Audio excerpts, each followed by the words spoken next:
بسم اللہ الرحمن الرحیم۔ السلام علیکم ڈیئر اسٹوڈنٹس۔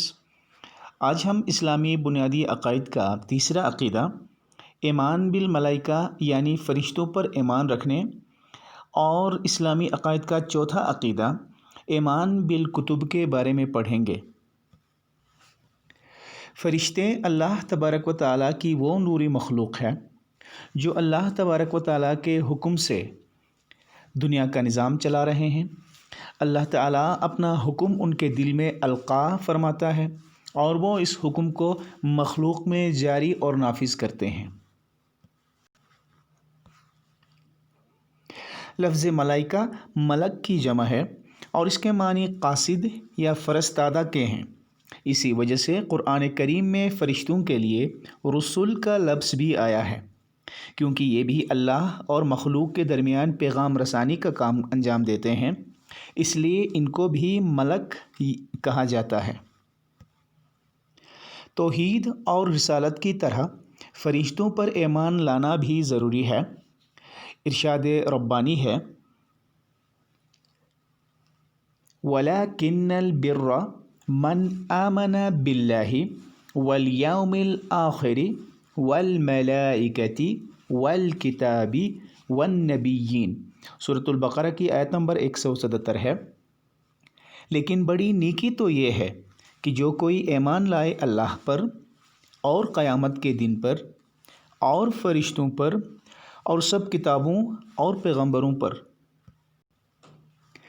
اس آیہ کریمہ میں تمام بنیادی عقائد بیان کیے گئے ہیں اور اس سے یہ ثابت ہوتا ہے کہ اللہ تبارک و تعالیٰ نے فرشتوں پر ایمان رکھنے کو بھی فرض قرار دیا ہے۔ ایمان بالملائکہ کے بعد اب ہم اسلام کے بنیادی عقائد کا چوتھا عقیدہ آسمانی کتب پر ایمان رکھنے کے بارے میں پڑھیں گے۔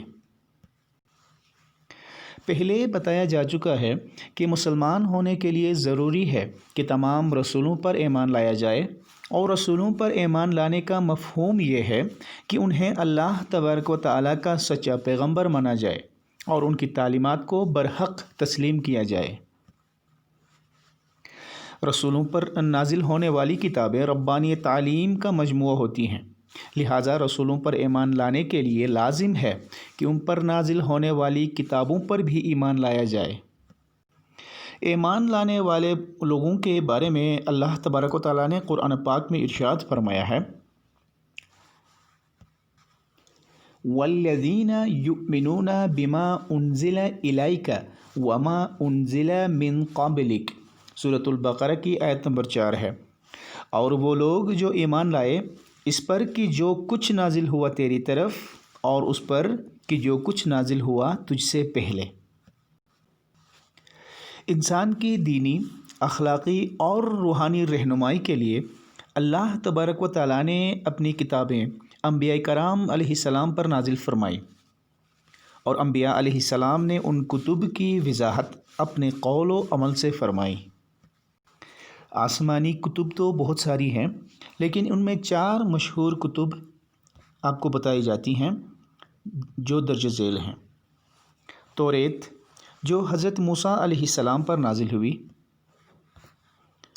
اس کے بعد زبور جو حضرت داؤد علیہ السلام پر نازل ہوئی، انجیل جو حضرت عیسیٰ علیہ السلام پر نازل ہوئی، اور قرآن مجید جو حضرت محمد مصطفیٰ صلی اللہ علیہ وآلہ وسلم پر نازل ہوئی۔ ہر دور میں وقت کے تقاضے مختلف ہوتے ہیں، اس لیے شریعت کے تفصیلی قوانین ان پہلی کی کتابوں میں جدا جدا تھے۔ بعد میں آنے والی کتابوں نے پہلی کتابوں کی تفصیلی قوانین کو منسوخ کر دیا۔ اسی طرح قرآن پاک نے جو کہ سب کتابوں کے بعد نازل ہوا، پہلی تمام شریعتوں کو منسوخ کر دیا، اور اب صرف قرآن کے بتائے ہوئے قوانین پر عمل کرنا لازم ہے، پہلی کتابوں کے بتائے ہوئے قوانین پر نہیں۔ پہلے کی کتابوں پر ایمان لانے کا اب مطلب یہ ہے کہ وہ بھی سچی کتابیں تھیں اور ان کے بیان کردہ قوانین پر ان کے زمانے میں عمل کرنا ضروری تھا، مگر اب صرف قرآنی ہدایات پر عمل کیا جائے۔ اب ہم قرآن کریم کی اہم خصوصیات کے بارے میں بات کریں گے۔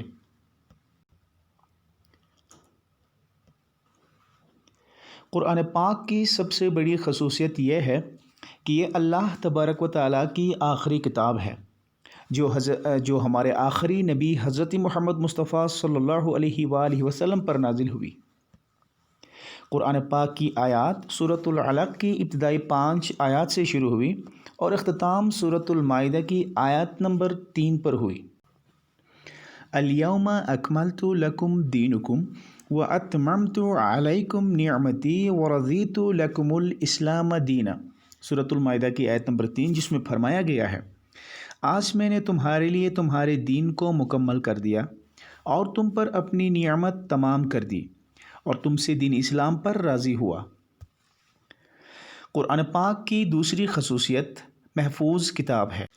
چونکہ قرآن پاک قیامت تک کے ہر دور اور ہر قوم کے لیے انسانوں کی رہنمائی کے لیے اور انسانوں کے لیے رشد و ہدایت کا ذریعہ ہے، اس لیے اس کی حفاظت کا خاص وعدہ فرمایا گیا ہے اور ارشاد فرمایا گیا ہے انا نحن نزلنا الذکر وانا لہ لحافظون، بے شک ہم نے خود اتاری ہے یہ نصیحت اور ہم خود اس کے نگہبان ہیں۔ یہی وجہ ہے کہ 1400 سال گزرنے کے باوجود قرآن مجید کا ایک ایک لفظ محفوظ ہے، جب دوسری آسمانی کتب میں رد و بدل ہو چکا ہے، جبکہ قرآن مجید اپنی خالص شکل میں موجود ہے اور ہمیشہ موجود رہے گا۔ قرآن مجید کی تیسری خصوصیت یہ ہے کہ یہ زندہ زبان والی کتاب ہے۔ قرآن مجید جس زبان میں نازل ہوا وہ ایک زندہ زبان ہے۔ آج بھی دنیا کے 20 سے زیادہ ممالک میں عربی بولی جاتی ہے، جبکہ سابقہ کتب جن زبانوں میں نازل ہوئی وہ مردہ ہو چکی ہیں اور ان کو سمجھنے والے بہت کم ہی لوگ رہ چکے ہیں۔ قرآن مجید کا عالمگیر کتاب ہونا بھی اس کی ایک بڑی خصوصیت ہے۔ پہلے کی آسمانی کتب کے مطالعے سے اندازہ کیا جا سکتا ہے کہ وہ صرف کسی ایک خاص قوم یا خاص علاقے کے لوگوں کے لیے تھی، جبکہ قرآن مجید تمام انسانیت کے لیے پیغام ہدایت ہے۔ یہ کلام پاک یا ایھا الناس، اے لوگوں کا خطاب کر کے تمام انسانوں کو ہدایت کا پیغام دیتا ہے۔ یہ ایک عالمگیر کتاب ہے جس کی تعلیمات ہر دور اور ہر ملک کے لیے ہے۔ اس کتاب کی تعلیمات فطری ہیں، اس لیے کہ ہر دور کا انسان یوں محسوس کرتا ہے کہ جیسے یہ اس کے دور کے لیے نازل ہوئی ہے۔ قرآن مجید کی ایک خصوصیت جامع کتاب ہے۔ پہلی آسمانی کتابوں میں سے کچھ کتابیں صرف اخلاقی تعلیمات پر مشتمل تھیں، بعض صرف مناجات اور دعاؤں کا مجموعہ تھی، کچھ صرف فقہی مسائل کا مجموعہ تھی، بعض میں صرف عقائد کا بیان تھا اور بعض صرف تاریخی واقعات کا مجموعہ تھی۔ مگر قرآن مجید ایسی جامع کتاب ہے جس میں ہر پہلو پر روشنی ڈالی گئی ہے۔ اس میں عقائد کا بیان بھی ہے اور اعمال کا بیان بھی ہے، اخلاق و روحانیت کا درس بھی ہے، تاریخی واقعات بھی ہیں اور مناجات بھی۔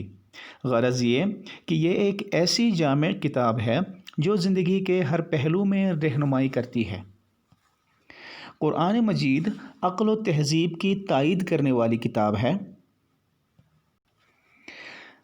پہلی آسمانی کتابوں میں سے بعض کتابیں ایسی باتوں پر مشتمل ہیں جو حقیقت کے خلاف ہیں، بلکہ بعض کتابوں میں انتہائی ناشائستہ غیر اخلاقی باتیں بھی پائی جاتی ہیں۔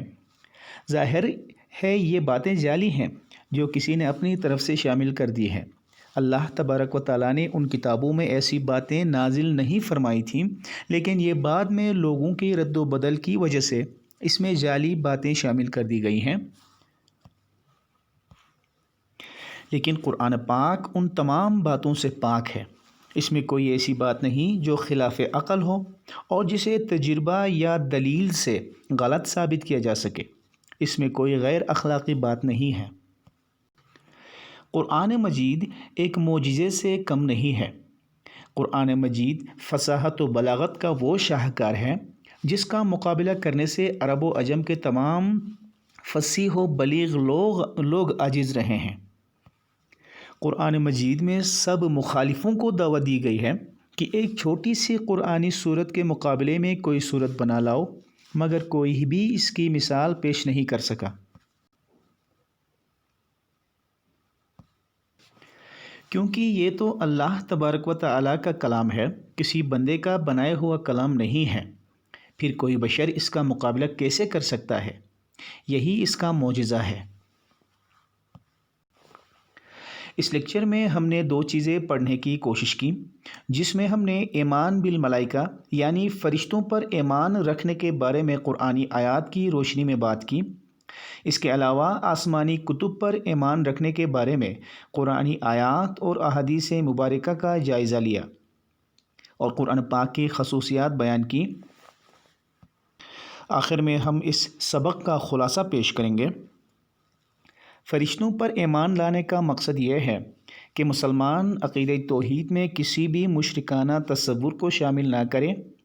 اسی لیے اللہ تبارک و تعالیٰ نے اس مادی عالم کے نظام کو فرشتوں کے ذریعے مؤثر بنایا ہے، اور قرآن مجید اللہ تبارک و تعالیٰ کی آخری کتاب ہے جو حضرت جبرائیل علیہ السلام کے ذریعے سے حضور اکرم صلی اللہ علیہ وآلہ وسلم پر قیامت تک کے آنے والی تمام نسلوں کی رہنمائی کے لیے نازل کی گئی۔